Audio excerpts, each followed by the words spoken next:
بسم اللہ الرحمن الرحیم السلام علیکم ورحمۃ اللہ وبرکاتہ۔ بسم اللہ الرحمن الرحیم السلام علیکم ورحمۃ اللہ۔ ناظرین، سعودی عرب کا شہر الاعلیٰ کمشنری کا ہوائی اڈہ انٹرنیشنل ایئرپورٹ میں تبدیل ہو گیا۔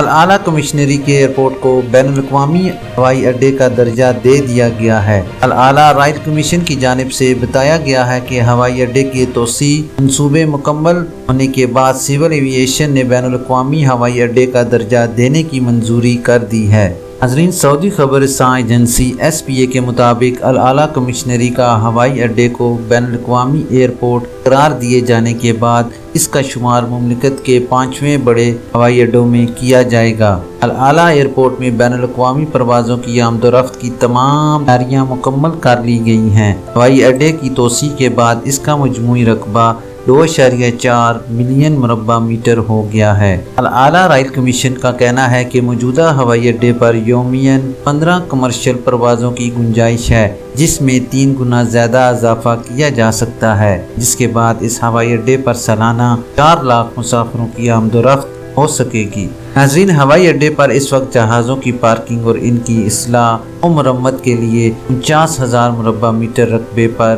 ہینگرز اور پارکنگ لاٹس تعمیر کیے گئے ہیں، جبکہ سائٹ رن ویز کا رقبہ 110,000 میٹر مربع اور سروس کی فراہمی کے لیے 90,000 مربع میٹر کا رقبہ مخصوص ہے۔ ناظرین، الاعلیٰ ہوائی اڈے کی توسیع اور اسے بین الاقوامی ہوائی اڈہ قرار دینے سے علاقے کی سیاحت کو فروغ ملے گا، جس سے تاریخی اور قدرتی مناظر کی سیاحت کرنے والوں کو بھی سہولت ہوگی۔ ہوائی اڈے کی توسیع کا بنیادی مقصد علاقائی سیاحت کو فروغ دینا بھی ہے، جس سے مملکت کی سالانہ GDP میں اضافہ ہوگا۔ امکان ہے کہ 2035 تک اکنامک گروتھ بڑھ کر $120 ملین تک ہو جائے گی۔ ناظرین، انشاءاللہ آج رات کو حکومت کی طرف سے سعودی فلائٹ بحال اور لاک ڈاؤن ختم کرنے کی بریکنگ نیوز آپ تک پہنچائیں گے۔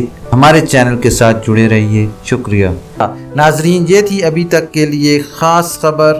ملتے ہیں نیکسٹ بلیٹن میں اسی طرح کی معلوماتی اور اہم خبر کے ساتھ۔ ویڈیو ختم کرنے سے پہلے نئے آنے والے حضرات سے گزارش کروں گا کہ کائنڈلی میرے چینل کو لائک، سبسکرائب اور بیل نوٹیفیکیشن کو اوپن کر لیں، تاکہ اسی طرح کی آپ کو بہت اہم اور معلوماتی خبریں بر وقت ملتی رہیں۔ اپنا خیال رکھیے اور دوسروں کا بھی۔ اللہ حافظ۔